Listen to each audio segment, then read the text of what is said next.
제가 가져온 책은 전에 한번 얘기했었던 것 같은데 신영철 평론가의 인생의 역사라는 책이에요. 그래서 이 신영철 평론가가 한 3, 4년에 한 번씩은 주기적으로 책을 내거든요.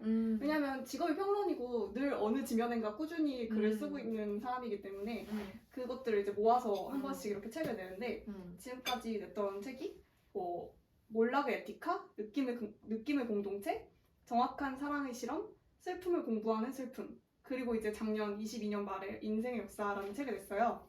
저는 이분의 글을 좋아하는 게 아마 많은 분들이 그렇겠지만 진짜 문장을 아름답게 써요. 본 적 없이 아름답게. 진짜 문학적으로. 진짜 문학적으로 아름답게 쓰고, 그리고 사실 저는 평론을 어느 정도 그렇다고 제가 막 많이 읽고 그런 건 아니지만 좋아하는 편인데 그 이유가 좀 저는 이게 정확하게 읽는데 도움을 준다고 생각해요. 그러니까 정확하게 읽는데 우리가 사실 어떤 문학을 읽고 영화를 보고 작품을 콘텐츠를 대할 때 그냥 정답이 없고 서로 다 다른 이렇게 얘기들을 할 수 있는 거고 얼마나 다양하게 거기에 가 닿는가 또는 얼마나 자기의 개인적인 삶을 통해서 거기에 가 닿는가도 되게 중요한데 저는 그것들을 그냥 뭉뚱그리는 것이 아니라 자기의 느낌과 생각을 그냥 뭉개서 보통은 느끼잖아요. 그러니까 이렇게 뭉개서 어떤 덩어리로. 맞아, 되게 재밌고 이런 부분 좋더라. 그 다음에 이제 주로 제일 많이 하는 얘기가 나 그거 보고 울었어. 아 맞아. 나 울었으면 좋은 영화. 추천. 응, 나 펑펑 울었잖아.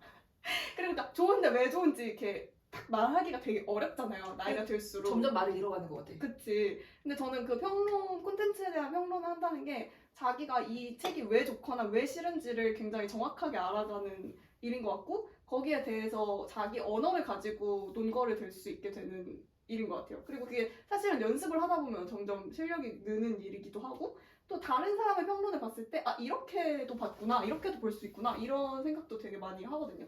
근데 그런 의미에서 저는 평론집을 좋아하고 또 신영철 평론가의 책을 좋아해서 그동안 낸 거 거의 항상 다 사서 읽고 그랬었는데 특히 이분이 여기 책에서도 그 전작 슬픔을 공부하는 슬픔에 관한 이야기를 하시는데 그 제목을 지은 것 자체가 제가 되게 그 책을 읽으면서 공감했던 게 이분은 인간이란 약간 것의 한계는 타인의 슬픔을 알지 못하는 거, 타인의 고통과 타인의 슬픔을 절대 결코 내 것처럼 알 수 없다는 거. 근데 그렇기 때문에 그냥 그거를 멈추는 게 아니라 이야기를 멈추는 게 아니라 우리가 그걸 공부해야 된다. 타인의 슬픔을. 그 이유는 우리는 인간은 타인과 함께 살아야 되는 존재이기 때문이에요. 어떻게 생각하면 그러면 예전에 읽으셨던 아침에는 죽음을 생각하는 것이 좋다로 또 넘어가는 이야기 같은데 그렇게도 볼 수 있을 것 같아요. 우리는 사회적 동물이고 이렇게 함께 살아가고 있기 때문에. 저는 그리고 또 그것이 인간의 한계이기 때문에 우리가 그거를 넘어서려는 노력을 하는 게 의미가 있는 것 같아요. 내가 이 세상을 태어나서 인간의 가장 명확하고 뚜렷한 한계는 유한하다는 거잖아요. 생명이 유한하고 육체가 유한하고 그리고 그 밖으로는 우리가 넘어가서 살아볼 수가 없다는 거. 근데 그거를 넘어가서 살아보려고 노력하는 게 문학이지 않나? 약간 그런 생각을 저는 문학 공부하면서 했었고 간접 체험할 수 있기 때문에 네, 이런 그리고 것일까요? 저는 책이라는 것 자체가 그것이 문학이든 비문학이든 자기의 그 한계를 넓히고 지평을 넓혀서 타인의 슬픔을 가다할 수 있는 거의 유일한 도구다. 도구인 것 같아요. 그냥 경험만 가지고는 잘 되지 않는 것 같아요. 그러니까 슬픔을 공부하는 슬픔이라고 했잖아요. 슬픔을 이해하는, 겪는, 느끼는 이게 아니라 공부하는 슬픔이라고. 그래서 저는 약간 책을 읽고 평론 쓰고 평론 읽고 그런 행위가 타인의 슬픔을 공부하는 행위. 그 정도로 진지하다는 뜻일까요? 공부는 왜냐면 이해하고 경험하고 이렇게 하는 것과 공부에 다른 거는 공부는 진지하게 내가 학습을 해서 머리에 남기려고 하는 거잖아. 지금 생각하기로는 언어화한다는 뜻인 것 같아요. 저는 인간이 언어화하지 않으면 물론 그것도 그 나름대로 가치가 있는데 언어화했을 때만 얻어지는 가치가 있는 것 같거든요. 내 언어로. 그러니까 이거 내가 예를 들어서 부당한 일을 막 당하고 있을 때도 그냥 빡쳐고 화가 나는 것과 나 지금 성희롱 당했어 라고 언어화할 때 또 다른 층위가 생겨나는 것처럼 근데 세상엔 언어를 이제 갖지 못하는 사람들도 있는 거고 근데 이제 그거를 내가 언어를 가지고 그걸 언어화함으로써 생기는 층위와 생겨나는 가치들이 있는 것 같고 그 문학을 한다는 게 약간 그런 저한테는 개인적으로 저한테는 문학 공부한다는 게 그런 느낌이 있었어요. 그런 측면이 있었어요. 역시 더블 인문대생은 다르다. 그래서 이 책 읽으면서도 되게 그런 면에서 좋은 부분들이 많았고 이게 총 5부로 이어져 있거든요. 근데 이게 그러니까 시화예요. 그러니까 시에 대해서 쓴 이야기예요. 그래서 이분이 꼭 시에 대해서만 평론을 쓰는 사람은 아니고 영화 평론도 쓰고 소설도 쓰고 그냥 산문도 쓰시고 되게 다양한 글을 쓰는데 여기에는 시를 가져와서 맨 앞장에 시를 싣고 그 시에 대한 이야기를 실은 그런 평론집이고 근데 내용이 어렵지 않고 그냥 대중서라서 되게 쉽게 읽을 수 있는 책이고 신영철 평론가 특유의 그런 감동을 주는 문장들이 있고 그래서 저 이 책 추천 되게 많이 여기저기 했었고 그 25편의 시가 5부로 나눠져 있는데 그 부 각각의 제목이 고통의 각, 사랑의 면, 죽음의 점, 역사의 선, 인생의 원, 그리고 부록의 반복의 묘 이렇게 끝나거든요. 그러니까 이 죽음, 역사, 사랑, 고통, 인생 이렇게 인간이 인생을 겪으면서 지나가는 그 주제들을 그것이 점이 되고 선이 되고 면이 되고 원이 되면서 통과하면서 쌓아가는 그런 느낌으로 쓴 그 책이고 여기서 그 이 신영철 평론가가 생각하는 시라는 것도 그런 것이라고 쓰는 부분이 있거든요. 모르겠는데 시라는 게 결국은 그 행과 연을 지나면서 이렇게 쌓이는 그런 것이다. 우리의 인생과 같다. 이렇게 표현한 부분이 나오는데 약간 그런 의미에서 또 목차를 그런 식으로 구성을 했을 것 같아요. 제가 여기서 좀 굉장히 인상 깊었던 부분을 따로 짚어서 얘기를 하자면 왜냐면 이건 관통되는 하나의 이야기는 아니니까 125쪽에 사람을 죽이면 안 되는 이유라는 글이 있어요. 그게 이제 장례식 블루스라는 외국 시를 가져와서 1940년에 쓰여진 외국 시를 가져와서 그 장례식의 장면을 약간 묘사한 것 같은 그런 시를 하나 실어놓고 그 시에 대해서 이제 이야기를 하는 부분인데 여기서 그 뒤쪽으로 가면서 그런 이야기를 해요. 그러니까 우리는 인간한테 어떤 고정된 하나의 이렇게 자아 같은 게 있다고 생각을 하잖아요. 근데 우리가 여기 131페이지인데 우리가 여러 사람을 언제나 똑같은 나로서 만나는 것은 아니라는 것. 누군가 반복적인 커뮤니케이션을 하다 보면 그 앞에서만 작동하는 나의 어떤 패턴, 즉 분인이 생긴다는 것. 나란 바로 그런 분인들의 집합이라는 것.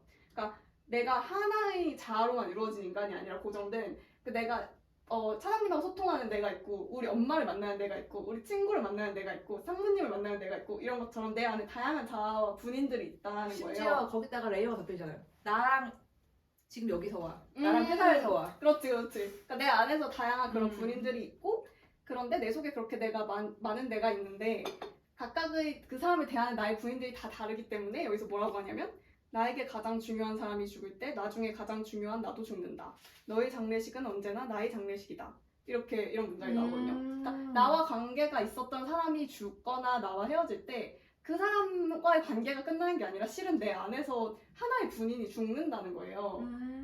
그러면서 그렇기 때문에 여기 조금 길게 읽으면 언젠가 기타노 다케시는 말했다. 5,000명이 죽었다는 것을 5,000명이 죽은 하나의 사건이라고 한데 묶어 말하는 것은 모독이다. 그게 아니라 한 사람이 죽은 사건이 5,000건 일어났다가 맞다. 이 말과 비슷한 충격을 안긴 것이 히라노 게이치로의 다음 말이었다. 한 사람을 죽이는 행위는 그 사람의 주변, 나아가 그 주변으로 무한히 뻗어가는 분인끼리의 연결을 파괴하는 짓이다. 왜 사람을 죽이면 안 되는가? 누구도 단 한 사람만을 죽일 수는 없기 때문이다. 살인은 언제나 연쇄살인이기 때문이다. 저 말들 덕분에 나는 비로소 죽음을 세는 법을 알게 됐다. 죽음을 셀 줄 아는 것, 그것이야말로 애도의 출발이라는 것도. 그래서 이게 와. 저 진짜 사람이 이런 문장을 쓰나? 이거 읽으면서 진짜 그런 생각이 이게 시평론이 아니라 정신 분석의 그런 개론에 나올 만한 글인 것 같아요. 근데 진짜 이 사람 글은 약간 뭐 그러니까 유명한 평론가겠지만 읽을 때마다 되게 감탄하면서 읽은 것 같은데 이 부분이 진짜 평소에 제가 생각하고 있던 거 근데 이렇게까지 명확하게 생각하지 못했던 거를 너무나 명확하게 화내준다. 언어화해서 딱 보여줬고 그게 나한테 뭔가 새로운 세계를 이렇게 하나 열어주는 이거 읽으면서 그런 기분이었어요. 그 정신 분석학 책을 읽거나 정신과 의사들 상담한 그런 걸 읽으면 누군가를 잃었을 때 난 괜찮아 하고 넘어가면 진짜 괜찮은 그냥 쌓이다가 언젠가 다시 터지잖아요. 그게 누군가를 잃으면 충분히 애도하고 애통할 시간을 가져야 되는데 그걸 지금 겪지 않았다는 거는 없어지는 게 아니라 그걸 그냥 미루는 것일 뿐이다. 이 애통과 애도를 왜 해야 될까? 왜 중요할까? 라고 생각해보면 그건 그 사람을 잃어서 내가 그 사람과의 앞으로 있을 미래가 없어졌다는 사실 플러스 그 사람과 함께 있는 나라는 것이 없어졌기 때문인 거잖아. 그러니까 너의 장례식은 언제나 나의 장례식이다. 살인은 언제나 연쇄살인이다. 너무 맞는 말이고 너무 멋있잖아. 약간 이게 평론의 묘미인 것 같아요. 그러니까 이렇게 그 어떤 콘텐츠에서 어떤 인생의 진실을 갑자기 확 가져와 버리는 거. 소설이나 시라는 콘텐츠는 그걸 드러내놓고 말하는 콘텐츠가 아니라 어느 정도 숨겨놓는 콘텐츠잖아요. 그래서 그걸 읽으면서 이제 서로 다 다른 또 진실을 느낄 수 있는 거고. 근데 이 평론은 그걸 이렇게 확 그 논리와 근거와 함께 그리고 너무나 아름다운 그 예술적 그 기승전결과 함께 딱 내 눈앞에 들이미니까 거기에 너무 평론의 매력이 있는 것 같아요.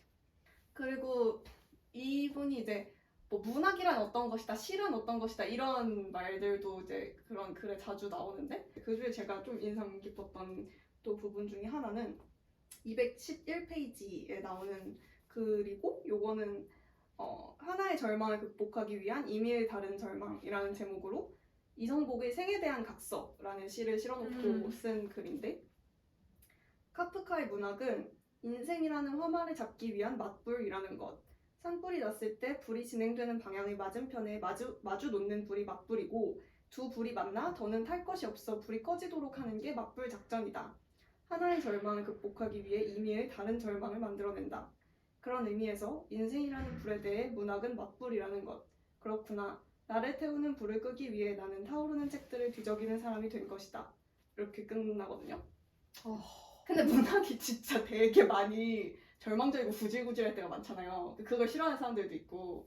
근데 저도 그런 생각 했었거든요. 근데 내가 왜 자꾸 읽을까? 왜 끌릴까? 왜 막 이게 막 그렇게 경쾌하고 명쾌하지 못한 문학들도 너무 많고 너무 막 읽고 나면 찝찝하고 마음이 너무 힘든데 왜 읽을까?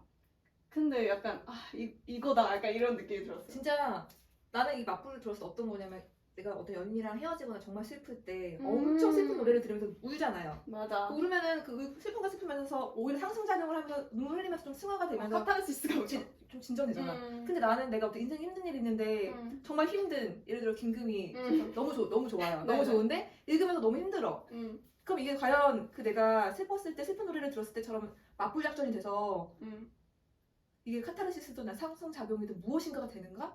근데 그건 것 같아요. 그러니까 즉각적인 그런 유행가를 들었을 때 눈물이 쫙 나면서 카타르시스가 확 오는 거는 어떻게 보면 되게 단순한 문학의 기능인 것이고 물론 그것도 문학의 하나의 기능이지만 굉장히 소중한 근데 그게 아니라 당장은 그렇게 느껴지지 않더라도 그렇네. 내가 이 인생에서 느끼는 절망을 그냥 그런가 보다 하고 하염없이 얻어맞으면서 이게 뭔지도 모르고 가는 것과 내가 이것을 이렇게 문학이나 언어로 다시 한번 보고 느끼고 하는 거는 완전히 다른 일이 되는 거예요. 그런 게 있네요 진짜. 그래서 어떻게 보면 저한테 이 인생이나 사회나 사람들에 있어서 희망과 애정을 놓지 않게 만드는 게 또 문학인 것 같아요.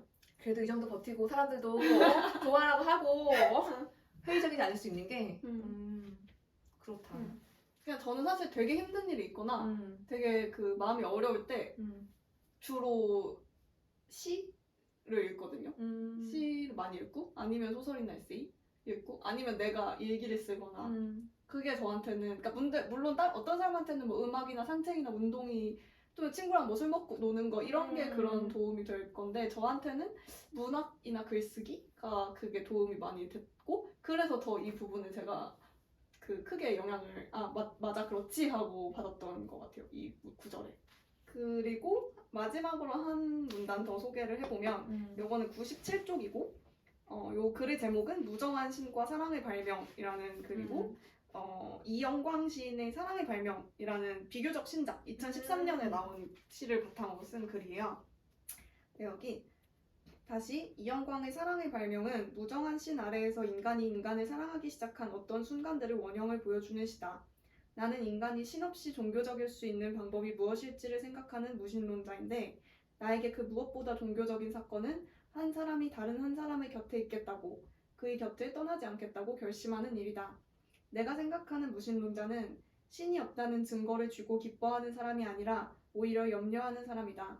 신이 없기 때문에 그 대신 한 인간이 다른 한 인간의 곁에 있을 수밖에 없다고 이 세상의 한 인간은 다른 한 인간을 향한 사랑을 발명해낼 책임이 있다고 생각하는 사람이다. 나는 신이 아니라 이 생각을 믿는다. 이런 So romantic. 그래 결혼할게. So romantic. 결혼하지. 이런 문장이었는데 와우. 그러니까 사실 저는 종교가 없거든요. 근데 저는 저 스스로 되게 종교적인 사람이라고 생각해요. 어떤 면이요? 왜냐면 저는 어떤 인간의 모습을 한 또는 어떤 초자연적인 모습을 한 막 신을 막 믿지는 않지만 또는 어떤 교리를 믿거나 어떤 종교를 믿거나 하지는 않지만 이 세계에 과학과 언어로 다 설명하지 못하는 무언가가 분명히 있다고 믿고 있고 그 내가 인간과 세상에 갖는 신뢰나 애정도 사실 그런 것의 한 형태라고 생각을 하고 그리고 제가 생각하는 나의 무신론, 그러니까 종교적인 무신론이 이 신영철이 여기서 묘사한 거랑 되게 흡사했어요. 그래서 이거를 보면서 약간 감동받았었던 것 같아요. 근데 사실 종교라는 게 인간한테 되게 오랫동안 함께 해온 역사고 그러니까 거기에 뭐 순기능이 있든 없든 간에 어떤 종류의 무엇인가가 있다고 저는 생각을 하는데 어떤 종류의 의미가 근데 여기서 이 말하는 문장이 무신론자는 신이 없다는 증거를 주고 기뻐하는 사람이 아니라 오히려 염려하는 사람이다.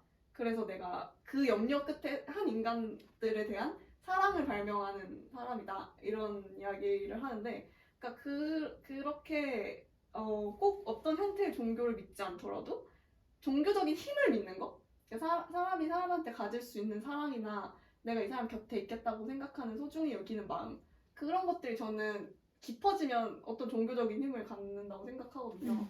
예전에 제가 어렸을 때 우리 언니랑 했던 대화인데 막 한 중학생? 초등학생 이점이었던 것 같은데 막 이렇게 TV에 되게 열심히 기도하는 그런 다큐멘터리 그런 종교 다큐멘터리 같은 게 나왔어요. 근데 내가 언니한테 근데 언니 만약에 신이 없으면 어떡해? 그러면 저 사람들이 매일같이 저렇게 모여서 간절하게 기도하는 마음이 다 어디로 가는 거야? 그 신이 만약에 진짜 없는 거면 어떡해? 막 이랬어요. 네, 언니가 약간 생각하더니 그러면 나는 그 마음들이 모여서 신이 된다고 생각해. 이렇게 대답했거든요. 와 진짜?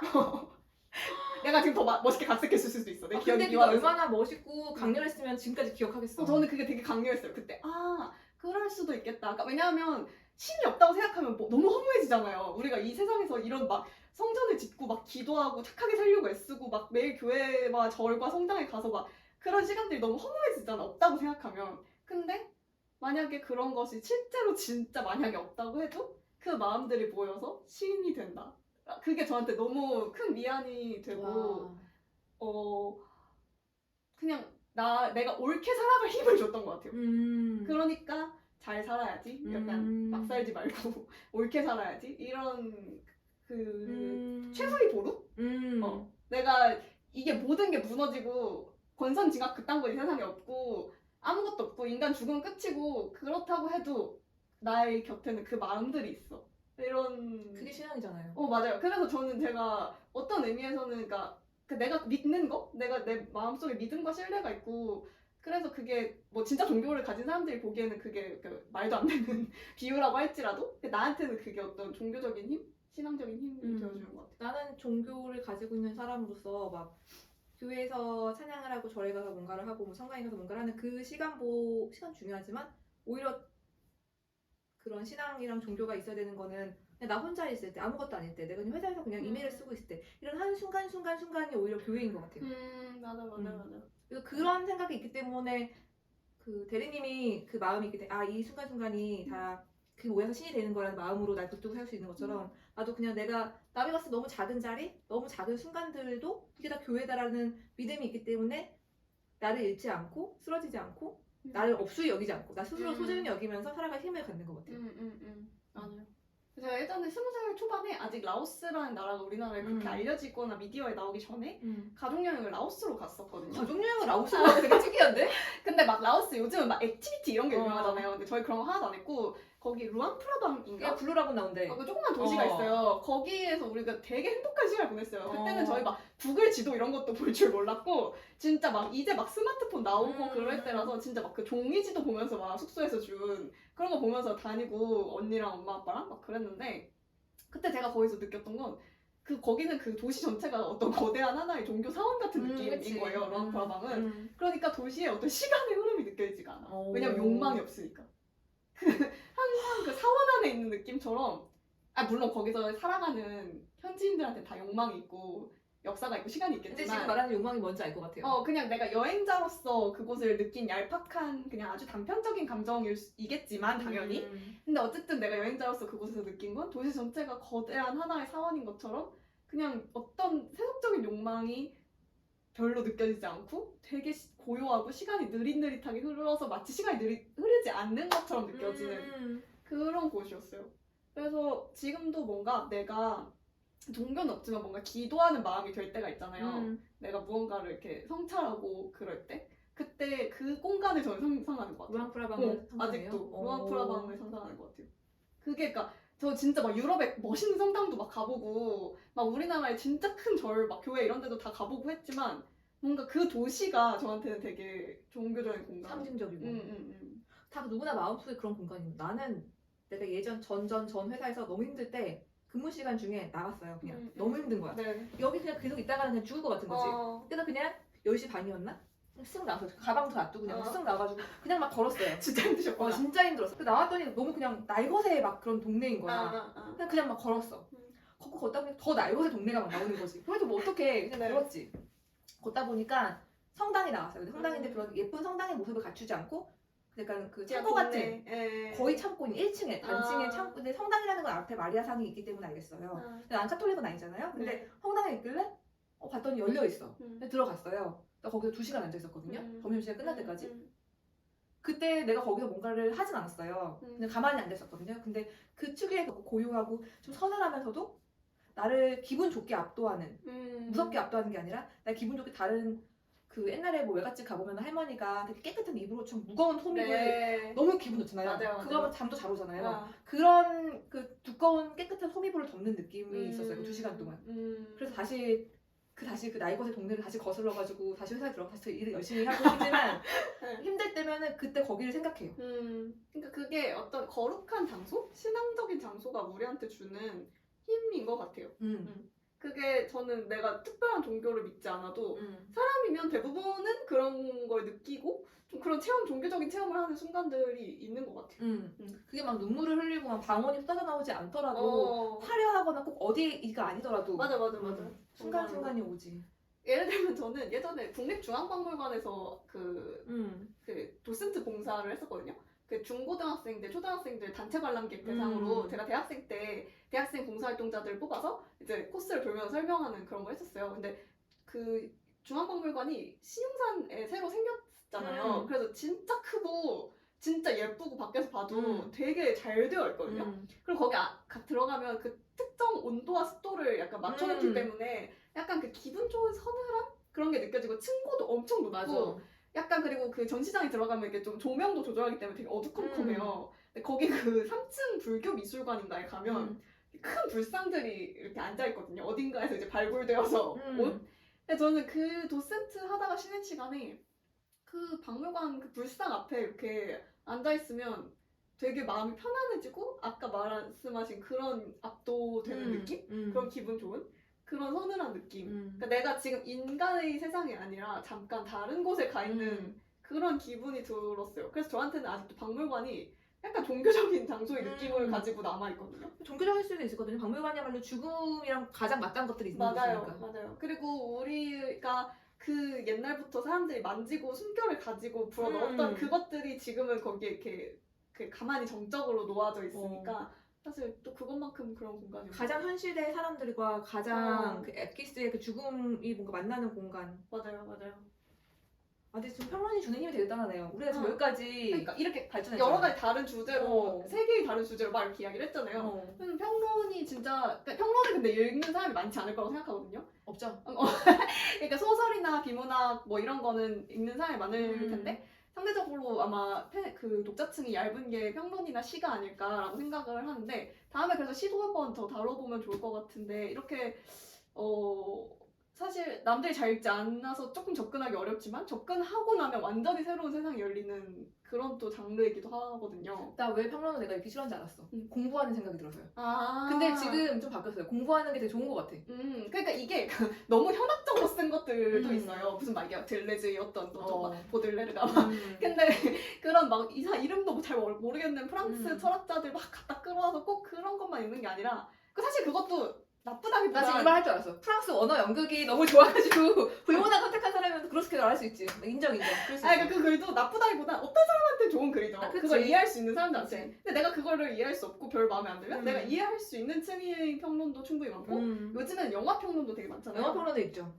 아까 제가 말씀한 그러니까 김혜리. 이야기한 김혜리 기자 어. 대표적으로 영화계에서 너무 유명하고 너무 아름다운 영화계의 신영철 같이 너무 아름다운 글을 쓰시는 분이고 그런 걸 읽고 나서 그 영화를 다시 보면 진짜 다른 또 세계가 열리거든요. 나도 뭔가 이런 세계를 하나 발견해보고 싶은 생각이 들기도 하고. 우리 유튜브가 누군가한테 3개까지 아니더라도 창문 정도가 되면 좋겠네요. 그 쪽문? 쪽문? 부엌에 있는 쪽문? 어. 아니